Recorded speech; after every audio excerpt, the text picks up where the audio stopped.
कल्पना कीजिए एक ऐसे विशाल और अभेद्य किले की जिसे दुनिया के सबसे बड़े बैंकों, अस्पतालों और शेयर बाजारों की सुरक्षा के लिए बनाया गया हो। अच्छा, और बाहर से देखने पर वो किला एकदम सुरक्षित और अभेद्य लगता है ना? बिल्कुल, बिल्कुल, एकदम सेफ। लेकिन जरा सोचिए कि पिछले 30 सालों से इसके ठीक पीछे की एक छोटी सी खिड़की खुली हुई थी। अरे बाप रे! हाँ, कोई भी उस खिड़की से अंदर आकर किले का सामान बदल सकता था। और आपको जानकर हैरानी होगी कि जावा के मेमोरी नियमों और सुरक्षा के साथ कुछ ऐसा ही हो रहा था आज तक। ये एक बहुत ही सटीक तस्वीर पेश की आपने। मतलब सालों से डेवलपर्स इस बात को जानते थे, लेकिन क्योंकि इससे उनका काम आसान हो रहा था, तो किसी ने इस खुली खिड़की को बंद करने पर ज्यादा जोर नहीं दिया। हाँ, लोग शॉर्टकट अपना रहे थे। बिल्कुल। लेकिन अब चीजें बदल रही हैं, और सच कहूं तो बहुत तेजी से बदल रही हैं। और आज के इस विस्तृत चर्चा का मुख्य विषय भी यही है। मैं बता दूं कि आज 23 मई 2026 है और आज जावा अपना 31वां जन्मदिन मना रहा है। जी हाँ, 1995 में लॉन्च हुआ था। काफी लंबा सफर रहा है। बहुत लंबा। तब से लेकर आज तक तकनीकी दुनिया पूरी तरह से पलट चुकी है। अक्सर ये माना जाता था कि जावा उस पुरानी, मजबूत लेकिन 90 के दशक की उस गाड़ी की तरह है जिसकी शुरुआत हमेशा थोड़ी धीमी होती है। हाँ, धीमी होती है। मतलब कोई चाबी घुमाता है, इंजन थोड़ा खांसता है और फिर धीरे धीरे रफ्तार पकड़कर सड़क पर दौड़ने लगता है। सही कहा। लेकिन आज के हमारे सोर्स मटेरियल को देखकर तो मुझे लग रहा है कि इस पुरानी गाड़ी में अब एक फ्यूचरिस्टिक जेट इंजन लगा दिया गया है। हाँ, और सिर्फ इंजन ही नहीं, इसके ब्रेक और दरवाजे भी पूरी तरह से नए सिरे से डिजाइन किए गए हैं। बिल्कुल। तो आज का हमारा मिशन उन लोगों के लिए इन जटिल बदलावों को डिकोड करना है जो अभी अभी जावा की दुनिया में कदम रख रहे हैं। और ये बहुत जरूरी भी है। हम प्रोजेक्ट लाइडन, वेल्हाला और जीडी के 26 तथा 27 जैसे बड़े अपडेट्स पर गहराई से बात करेंगे। हम सिर्फ ये नहीं देखेंगे कि क्या बदल रहा है, बल्कि ये भी समझेंगे कि ये क्यों और कैसे बदल रहा है। क्योंकि जो नए डेवलपर्स आज अपना पहला कोड लिखना सीख रहे हैं, उनके भविष्य के करियर की पूरी नींव इन्हीं नए बदलावों पर टिकने वाली है। एकदम सही बात है। तो चलिए उस धीमी शुरुआत वाले भ्रम से ही शुरू करते हैं। जो नए सीखने वाले हैं, उन्होंने अक्सर सीनियर डेवलपर्स को ये शिकायत करते सुना होगा कि जावा का जो वार्म अप टाइम है वो बहुत ज्यादा है। हाँ, ये एक बहुत आम शिकायत रही है। हमारे सोर्स मटेरियल में नेटफ्लिक्स की एक बहुत ही दिलचस्प केस स्टडी है। इसमें उन्होंने प्रोजेक्ट लेडन के जरिए अहेड ऑफ टाइम, या जिसे एओटी कंपाइलेशन कहते हैं, उसका इस्तेमाल करके इस समस्या को जड़ से खत्म कर दिया है। अरे वाह, ये तो बहुत बड़ा बदलाव है। हाँ, लेकिन इसे समझने से पहले हमें ये समझना होगा कि समस्या असल में थी क्या। देखिए, इसे समझने के लिए हमें जावा के काम करने के बुनियादी तरीके को समझना होगा। मतलब JIT या जस्ट इन टाइम कंपाइलेशन को। अच्छा। जब कोई डेवलपर जावा में कोड लिखता है तो वो सीधे कंप्यूटर की भाषा यानी मशीन कोड में नहीं बदलता। वो पहले बाइट कोड नाम की एक बीच की भाषा में बदलता है। और फिर जब प्रोग्राम रन होता है तब JVM उस बाइट कोड को पढ़ता है, समझता है और ठीक उसी समय उसे कंप्यूटर के हार्डवेयर के हिसाब से असली मशीन कोड में ट्रांसलेट करता है। इसे अगर मैं एक रोजमर्रा के उदाहरण से समझूं तो क्या JIT वैसा ही है जैसे कोई रसोई में खाना पकाने के लिए गैस चालू कर दें और जब तेल गर्म हो रहा हो ठीक उसी समय सब्जियां काटना शुरू करें? हाँ, बिल्कुल। मतलब जब तक खाना पकने की असली प्रक्रिया शुरू होती है तब तक काफी समय इस तैयारी में ही निकल जाता है। ये उपमा काफी हद तक सही है, लेकिन तकनीकी रूप से देखा जाए तो JIT सिर्फ सब्जियां नहीं काट रहा होता। तो और क्या कर रहा होता है? जब JVM प्रोग्राम को चलाता है तो वो पहले कुछ समय तक उसे एक इंटरप्रेटर के जरिए धीरे धीरे चलाता है और प्रोफाइलिंग करता है। प्रोफाइलिंग मतलब निगरानी रखता है? हाँ, यानी वो देखता है कि कौन सा कोड सबसे ज्यादा बार इस्तेमाल हो रहा है। जो कोड सबसे ज्यादा इस्तेमाल होता है, जिसे हम हॉट कोड कहते हैं, उसे वो भारी ऑप्टिमाइजेशन के साथ मशीन कोड में बदलता है। अच्छा, समझी। और इस पूरी प्रक्रिया में प्रोसेसर और मेमोरी का बहुत इस्तेमाल होता है। इसी शुरुआती समय को वार्म अप कहा जाता है। लेकिन नेटफ्लिक्स जैसी बड़ी कंपनियों के लिए ये वार्म अप इतना बड़ा सिरदर्द क्यों है? क्योंकि क्लाउड और कंटेनर्स की दुनिया में ट्रैफिक अचानक से बढ़ता है। मान लीजिए नेटफ्लिक्स पर किसी बहुत मशहूर सीरीज का नया सीजन रिलीज हुआ। हाँ, तब तो अचानक से लाखों लोग आ जाते हैं। बिल्कुल, अचानक लाखों यूजर्स आ गए। अब सिस्टम को तुरंत सैकड़ों नए सर्वर या कंटेनर स्टार्ट करने होंगे। अगर हर कंटेनर को उस वार्म अप प्रक्रिया से गुजरने में मिनटों लगेंगे तो यूजर्स को वीडियो लोड होने का इंतजार करना पड़ेगा। और आज के ज़माने में कोई इंतज़ार नहीं करना चाहता। सही कहा। और यहीं पर अहेड ऑफ टाइम यानी एओटी कंपाइलेशन गेम बदल देता है। यानी प्रोजेक्ट लेडन। तो क्या एओटी का मतलब ये है कि हमारी सब्जियां पहले से कटी हुई हैं और मसाला भी पहले से भुना हुआ है? एकदम सटीक। एओटी का मतलब है कि प्रोग्राम के चलने से पहले ही, यानी जब हम उसे बिल्ड कर रहे होते हैं, तभी सारे बाइट कोड को पूरी तरह से मशीन कोड में ट्रांसलेट कर दिया जाता है। अरे वाह। हाँ, तो जब आप प्रोग्राम स्टार्ट करते हैं तो जेवीएम को कोई प्रोफाइलिंग नहीं करनी पड़ती, कोई ट्रांसलेशन नहीं करना पड़ता। कोड सीधा हार्डवेयर पर दौड़ने लगता है। क्या बात है। नेटफ्लिक्स ने प्रोजेक्ट लीडन का इस्तेमाल करके अपने सबसे ज़रूरी माइक्रो सर्विसेज के स्टार्टअप टाइम को कुछ ही मिली सेकेंड्स तक ला दिया है। तो इसका सीधा मतलब ये है कि जो नए डेवलपर्स आज क्लाउड नेटिव एप्स बनाना सीख रहे हैं, उन्हें भविष्य में वो जावा बहुत स्लो स्टार्ट होता है वाले ताने बिल्कुल नहीं सुनने पड़ेंगे। बिल्कुल नहीं सुनने पड़ेंगे। लेकिन यहाँ मेरे दिमाग में एक सवाल आ रहा है। अगर एओटी में सब कुछ पहले से ट्रांसलेट करके फिक्स कर दिया जाता है, तो इसका मतलब है कि प्रोग्राम को रन होते समय अपनी संरचना बदलने की आज़ादी नहीं होगी। अगर सब कुछ फिक्स है, तो फिर सुरक्षा और नियमों का क्या इसी वजह से जावा को अपने नियम सख्त करने पड़ रहे हैं? बहुत ही शानदार कनेक्शन पकड़ा आपने। बिल्कुल। देखिए, जब हम कोड को अहेड ऑफ टाइम कंपाइल करते हैं तो कंपाइलर ये मानकर चलता है कि जो चीजें फिक्स हैं वो रन टाइम के दौरान बदलेंगी नहीं। सही बात है। और यहीं से हम जेडीके 26 और जेईपी 500 की ओर बढ़ते हैं, जो इंटेग्रिटी बाय डिफॉल्ट के बारे में है। हाँ, हमारे सोर्स मटेरियल में इस फाइनल कीवर्ड और रिफ्लेक्शन को लेकर काफी लंबी चर्चा की गई है। जी। नए सीखने वालों के लिए मैं बता दूं, फाइनल कीवर्ड एक बहुत ही सीधा नियम है।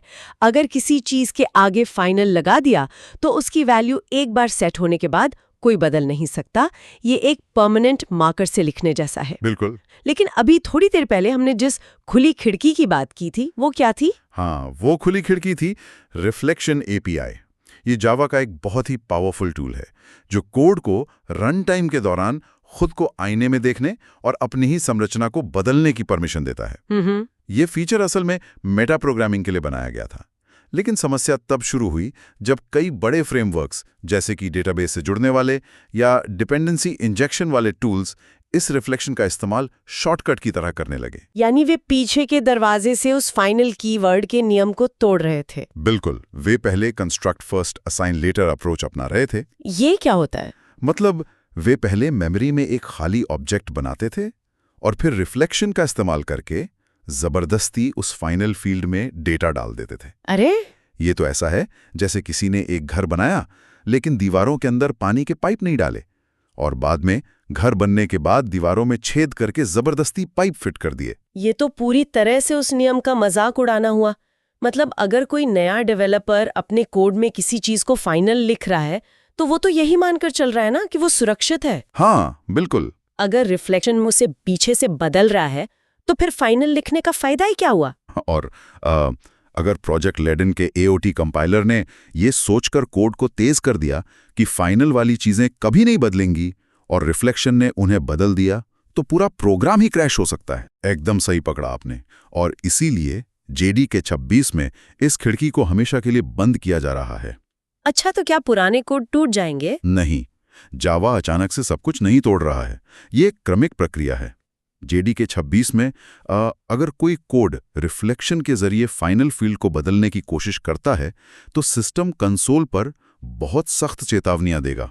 मतलब वार्निंग्स आएंगी? हाँ, और आने वाले वर्जन्स में ये सीधे तौर पर एरर बन जाएगा और प्रोग्राम रन ही नहीं होगा। लेकिन अगर किसी पुराने प्रोजेक्ट को इसकी बहुत ज्यादा जरूरत हो तो कोई रास्ता है? हाँ, उसके लिए जावा एक नया कमांड लाइन फ्लैग दे रहा है, इनेबल फाइनल फील्ड म्यूटेशन। बाप रे, इतना लंबा नाम! हाँ, इस फ्लैग का नाम ही जानबूझकर इतना लंबा और डरावना रखा गया है ताकि डेवलपर्स को पता चले कि वे कुछ ऐसा कर रहे हैं जो डिफ़ॉल्ट रूप से गलत है। तो नए डेवलपर्स जो अभी अपना सफर शुरू कर रहे हैं, उनके लिए यहाँ मेन टेकअवे क्या है? उन्हें अपना कोड कैसे लिखना चाहिए? टेकअवे बहुत स्पष्ट है। कंस्ट्रक्टर का सही इस्तेमाल करना सीखें। खाली ऑब्जेक्ट बनाकर बाद में वैल्यू सेट करने की पुरानी आदत छोड़ दें। जब एक ऑब्जेक्ट मेमोरी में जन्म लेता है, तभी कंस्ट्रक्टर के जरिए उसकी सारी जरूरी और फाइनल वैल्यू सेट कर देनी चाहिए। ये बहुत जरूरी है। हाँ, इससे कोड न सिर्फ AOT कंपाइलेशन के लिए तैयार होगा, बल्कि जब प्रोजेक्ट लाखों लाइनों का हो जाएगा तो उसमें बग्स ढूंढना बहुत आसान होगा। ये एक बहुत ही प्रैक्टिकल सलाह है। अब जब हम मेमोरी में ऑब्जेक्ट्स के जन्म लेने की बात कर ही रहे हैं, तो मुझे प्रोजेक्ट वालाहा पर आना है। ओह, वलाला। हाँ, हमारे सोर्स में जॉन रॉज का एक बहुत ही तकनीकी डॉक्यूमेंट है जो मेमोरी लेआउट के बारे में है। जो लोग नए हैं उनके लिए थोड़ा डरावना लग सकता है। हाँ, प्रोजेक्ट वलहला जावा के इतिहास का शायद सबसे महत्वाकांक्षी और जटिल प्रोजेक्ट है। लेकिन इसके पीछे का विचार बहुत बुनियादी है। ये इस बारे में है कि कंप्यूटर मेमोरी को कैसे देखता है और कैसे बचा कर रखता है। तो इसे बिल्कुल आसान तरीके से समझते हैं। अभी तक जावा में दुनिया दो हिस्सों में बंटी हुई थी। जी। एक तरफ थे प्रिमिटिव्स जैसे इंट या डबल, जो बहुत हल्के होते हैं और डिफ़ॉल्ट रूप से शून्य या फॉल्स से शुरू होते हैं। और दूसरी तरफ थे ऑब्जेक्ट्स, जो भारी होते हैं और डिफ़ॉल्ट रूप से नल से शुरू होते हैं। तो क्या वलहला इन दोनों के बीच की खाई को पाटने की कोशिश कर रहा है? बिल्कुल। वलहला प्रिमिटिव लाइक क्लासेस लेकर आ रहा है। आप इन्हें स्ट्रक्ट्स की तरह सोच सकते हैं। स्ट्रक्ट्स? हाँ, एक ऑब्जेक्ट की तरह इनमें मेथड्स हो सकते हैं, लेकिन मेमोरी में ये प्रिमिटिव्स की तरह हल्के और तेज होते हैं। लेकिन जॉन रोज के डॉक्यूमेंट में जिस चीज पर सबसे ज्यादा जोर दिया गया है वो है ऑल जीरो बिट्स की अवधारणा। ये ऑल जीरो बिट सुनने में बहुत तकनीकी लगता है। ये असल में है क्या? देखिए, मान लीजिए आपको एक डेटा स्ट्रक्चर का बहुत बड़ा एरे बनाना है जिसमें 10 लाख एलिमेंट्स हैं। अगर वो एक साधारण ऑब्जेक्ट है तो जेवीएम को मेमोरी में एक एक करके 10 लाख अलग अलग जगहें ढूंढनी पड़ेंगी और हर एक को नल सेट करना पड़ेगा। बाप रे, इसमें तो बहुत टाइम लगेगा। हाँ, इसे कंप्यूटर साइंस में O(n) इनिशियलाइजेशन कहते हैं, यानी जितने एलिमेंट्स उतना ज्यादा समय। ये ऐसा है जैसे 10 लाख अलग अलग डिब्बों को एक एक करके सफेद रंग से रंगना। अच्छा, लेकिन अगर कोई डेवलपर वलहला के नए स्ट्रक्चर्स का इस्तेमाल करता है और उनका डिफ़ॉल्ट रूप ऑल जीरो बिट्स रखता है, यानी पूरी तरह से शून्य रखता है, तब क्या होता है? तब हार्डवेयर का असली जादू शुरू होता है। आधुनिक कंप्यूटरों के हार्डवेयर मेमोरी के बड़े बड़े ब्लॉक्स को एक ही झटके में जीरो करने में बहुत माहिर होते हैं। अच्छा। हाँ, उन्हें 10 लाख बार लूप चलाने की जरूरत नहीं पड़ती। वे बस एक कमांड देते हैं और मेमोरी का वो पूरा ब्लॉक 1 सेकंड के 1000वें हिस्से में खाली हो जाता है। अरे वाह! ये ऐसा है जैसे फैक्ट्री में एक ही बार में सफेद प्लास्टिक की एक बड़ी चादर तैयार कर लेना, बजाय अलग अलग डिब्बों को रंगने के। ये सुनने में बहुत ही शानदार ऑप्टिमाइजेशन लगता है। जी। लेकिन मैं यहाँ थोड़ा पुशबैक देना चाहूंगी। जी, कहिए। एक नया डेवलपर जो अभी अपना पहला बैंक अकाउंट मैनेजमेंट का छोटा सा प्रोग्राम लिख रहा है, उसे हार्डवेयर लेवल के कैशे, ON लूप्स और जीरो बिट्स जैसी बातों की परवाह क्यों करनी चाहिए? क्या ये सब सिर्फ नेटफ्लिक्स या हाई फ्रीक्वेंसी ट्रेडिंग वाली कंपनियों के काम की बातें नहीं है? ये एक बहुत ही वाजिब सवाल है। सच कहूं तो एक शुरुआती डेवलपर को रोजमर्रा के कोड में ON लूप्स के बारे में ज्यादा नहीं सोचना चाहिए। तो फिर क्यों सीखे हैं सब? क्योंकि ये मानसिकता के बारे में है, माइंडसेट। वलहला हमें यह सिखा रहा है कि सादे और सरल डिफॉल्ट्स कितने ताकतवर होते हैं। अगर आप अपना डेटा स्ट्रक्चर इस तरह से डिजाइन करते हैं कि उसकी डिफॉल्ट स्थिति बिना किसी डेटा के लॉजिकल और सरल हो, तो सिस्टम उसे अपने आप तेज बना देता है। नए डेवलपर्स को सिर्फ इतना सीखना है कि अपने डेटा को बेवजह जटिल न बनाएं। बाकी का जादू जेवीएम खुद कर लेगा। यानी अपना लॉजिक साफ रखें और भाषा आपके लिए बाकी का भारी काम कर देगी। बहुत बढ़िया। ये तो बात हो गई अंदरूनी ऑप्टिमाइजेशंस की। जी। लेकिन हमारी आज की चर्चा का आखिरी और शायद सबसे दिलचस्प हिस्सा उन चीजों के बारे में है जो बाहरी दुनिया से आने वाली है। हमारे सोर्स बताते हैं कि JDK 27 भविष्य के सबसे बड़े खतरों और सबसे क्रांतिकारी तकनीकों के लिए तैयार हो रहा है, यानी क्वांटम कंप्यूटिंग और AI। हाँ, और शुरुआत हम क्वांटम कंप्यूटिंग के खतरे से करेंगे। ठीक है। आगे इंटरनेट सुरक्षा बहुत हद तक कुछ ऐसे गणितीय फॉर्मूलों पर टिकी है जिन्हें आज के सबसे तेज कंप्यूटर भी आसानी से नहीं तोड़ सकते, क्योंकि इनमें बहुत बड़े प्राइम नंबर्स का इस्तेमाल होता है। लेकिन क्वांटम कंप्यूटर प्राइम नंबर्स को बहुत तेजी से कैलकुलेट कर सकते हैं ना? बिल्कुल। और इसी वजह से हैकिंग की दुनिया में एक बहुत ही डरावना ट्रेंड चल पड़ा है, हार्वेस्ट नाउ डिक्रिप्ट लेटर। मतलब अभी डेटा चुराओ और भविष्य में डिक्रिप्ट करो। इसका मतलब है कि हैकर्स आज का एन्क्रिप्टेड डेटा, जैसे हमारे पासवर्ड्स, बैंकिंग डिटेल्स या सरकारी दस्तावेज, चुराकर अपने पास सेव कर रहे हैं। हाँ, बिल्कुल ऐसा ही हो रहा है। वे जानते हैं कि वे आज इसे पढ़ नहीं सकते, लेकिन वे 10 या 15 साल बाद का इंतजार कर रहे हैं, जब क्वांटम कंप्यूटर आम हो जाएंगे और तब वे इस पुराने डेटा को एक पल में खोल लेंगे। ये तो एक टाइम बम की तरह है। एकदम टाइम बॉम्ब है। तो क्या जेडीके 27 इसके लिए कुछ कर रहा है? बहुत बड़ा कदम उठा रहा है। जेडीके 27 में जेप 527 आ रहा है, जो पोस्ट क्वांटम हाइब्रिड की एक्सचेंज को लागू कर रहा है। ये कैसे काम करता है? बिना ज्यादा गणित में गए इसे ऐसे समझें कि ये नए तरह का एन्क्रिप्शन है जो प्राइम नंबर्स की बजाय जटिल ज्योमेट्रिक आकारों का यानी लैटिसेस का इस्तेमाल करता है। इन आकारों को हल करना क्वांटम कंप्यूटर्स के लिए भी बहुत मुश्किल है। और इसमें जो हाइब्रिड शब्द है उसका मतलब है कि ये पुराने और नए दोनों सुरक्षा चक्रों का एक साथ इस्तेमाल करेगा। एकदम सही। जावा अब डिफ़ॉल्ट रूप से आपके डेटा को क्वांटम सुरक्षित बना रहा है। तो जो डेवलपर्स आज जावा में सिक्योरिटी सिस्टम्स बनाना सीख रहे हैं, उन्हें ये जानकर बहुत राहत मिलेगी कि उनकी चुनी हुई भाषा भविष्य के खतरों से 2 कदम आगे चल रही है। ये तो वाकई बहुत तसल्ली वाली बात है। ये तो सुरक्षा की बात हो गई, लेकिन जब हम एआई की बात करते हैं तो हमारे सोर्स मटेरियल में एक बहुत ही अजीब विरोधाभास देखने को मिलता है। आप MCP-SDK और OpenGDK के नेमों की बात कर रहे हैं? एक ऐसा टूल है जो डेवलपर्स के लिए जावा एप्स को सीधे एआई एजेंट्स और बड़े लैंग्वेज मॉडल से बात करना बहुत आसान बना देगा। हाँ, ये एआई के लिए बेहतरीन है। मतलब जावा पूरी दुनिया में एआई एप्लीकेशंस बनाने का एक मजबूत बेस बन रहा है। लेकिन दूसरी तरफ OpenJDK, जो जावा का खुद का कोर प्रोजेक्ट है, उन्होंने अपने अंदरूनी कोड बेस में जेनरेटिव एआई से लिखा गया कोई भी कोड पूरी तरह से बैन कर दिया है। जी हाँ। मतलब दुनिया के लिए एआई से टूल्स बनाओ, लेकिन खुद के घर में एआई की नो एंट्री। ऐसा क्यों? ये विरोधाभासी लग सकता है, लेकिन अगर हम इसके पीछे के कारणों को गहराई से समझें तो ये सॉफ्टवेयर इंजीनियरिंग का एक बहुत बड़ा सबक है। OpenJDK ने ये कदम 3 बहुत ही ठोस कारणों से उठाया है। अच्छा, पहला कारण क्या है? पहला कारण है रिव्यूअर पर बोझ। मुझे लगता है मैं समझ रही हूँ। एआई चंद सेकंड में हजारों लाइन का कोड लिख सकता है। वो कोड दिखने में एकदम सही लगता है, लेकिन उसमें बहुत ही गहरी और छिपी हुई लॉजिकल गलतियां हो सकती हैं, जिसे हेलुसिनेशंस कहते हैं। बिल्कुल। अब उस मशीन के लिखे कोड को लाइन बाय लाइन चेक करना तो एक इंसान को ही पड़ेगा ना। सटीक विश्लेषण है। इंसान को वो कोड चेक करने में उतना ही या शायद उससे ज्यादा समय लग जाएगा जितना उसे खुद लिखने में लगता। बाप रे। और दूसरा कारण? दूसरा बड़ा कारण है सुरक्षा। जैसा कि हमने शुरुआत में कहा, जावा दुनिया के सबसे क्रिटिकल सिस्टम्स चलाता है। OpenJDK के कोर में एक छोटा सा बग पूरी दुनिया के बैंकिंग सिस्टम को हिला सकता है। वहां हम एआई के अंदाजे पे भरोसा नहीं कर सकते। सही बात है। और मुझे यकीन है कि तीसरा कारण कानूनी मसलों से जुड़ा होगा। कॉपीराइट का मुद्दा आजकल बहुत गर्म है। आपने बिल्कुल सही पकड़ा। एआई मॉडल्स को इंटरनेट के सारे डेटा पर ट्रेन किया जाता है, जिसमें लाखों डेवलपर्स का कॉपीराइट वाला कोड भी शामिल होता है। और एआई अक्सर उस पुराने कोड को हूबहू उगल देता है। OpenJDK को Oracle कंट्रीब्यूटर एग्रीमेंट का बहुत सख्ती से पालन करना होता है, जो ये सुनिश्चित करता है कि प्रोजेक्ट में आने वाला कोड पूरी तरह से ओरिजिनल हो। अगर एआई ने कॉपीराइट वाला कोड लिख दिया तो बवाल हो जाएगा। हाँ, ये ओपन सोर्स प्रोजेक्ट्स के लिए कानूनी दुस्वप्न बन सकता है।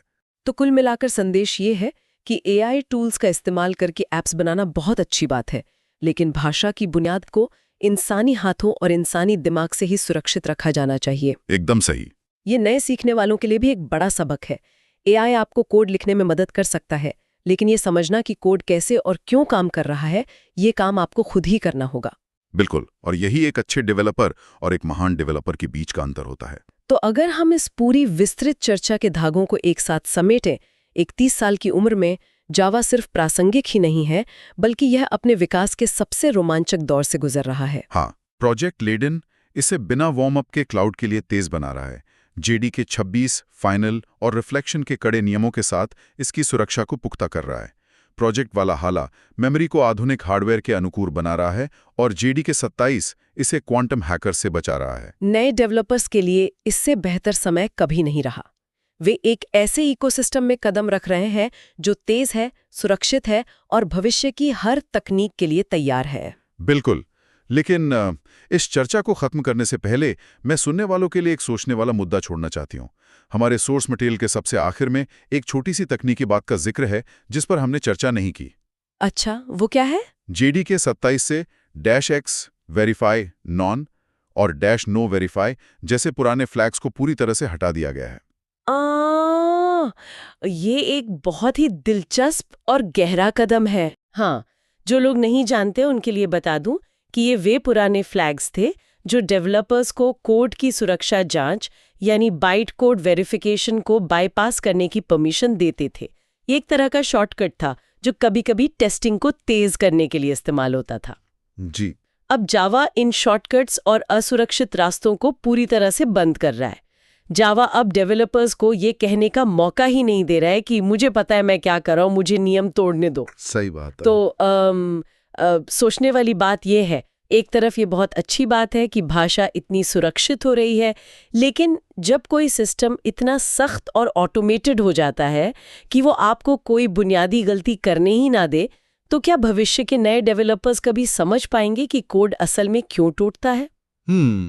ये एक गहरा सवाल है। जब उन्हें कभी नमली लीक या सुरक्षा की खामियों का सामना ही नहीं करना पड़ेगा, तो क्या वे उस गहरे प्लम्बिंग और बुनियाद को समझ पाएंगे? या फिर इसका दूसरा पहलू ये है कि इन बुनियादी चिंताओं से आज़ाद होकर भविष्य के डेवलपर्स अपना सारा समय और दिमाग सिर्फ नए इनोवेशंस पर लगाएंगे और कुछ ऐसा अद्भुत बनाएंगे जिसकी हम आज कल्पना भी नहीं कर सकते। देखिए, ये सॉफ्टवेयर इंजीनियरिंग का एक शाश्वत दार्शनिक सवाल है। सुरक्षा बनाम स्वतंत्रता, इस पर जरूर विचार किया जाना चाहिए। बिल्कुल। तो इस विचार के साथ हम आज के इस डीप डाइव को यहीं विराम देते हैं। इस विश्लेषण में हमारे साथ जुड़ने के लिए धन्यवाद। सीखते रहिए, गहराई में उतरते रहिए और सबसे जरूरी बात, अपने कोड के बेसिक्स को हमेशा मजबूत रखिए।